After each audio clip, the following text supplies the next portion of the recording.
Jurevitis. Vis daugiau tokių bandymų užmesti kamuolį už varžovų nugaros. Sienelė, gera proga, smogėsi ir 1-0. 1-0 lietuviai muša įvartį, graži kombinacija, sienelė ir pagaliau taip ilgai lauktas įvartis. 19 numeris Žygimantas Jurevičius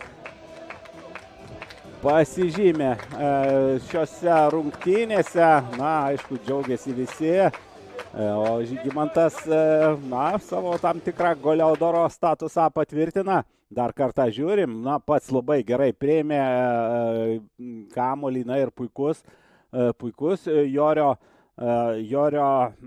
Petravičiaus perdavimas, tokia sienelė, atrodo paprasta, bet Žygimantas Jurevičius siunčia kamuolį šį kartą tiksliu smūgiu, vartininkui jokių šansų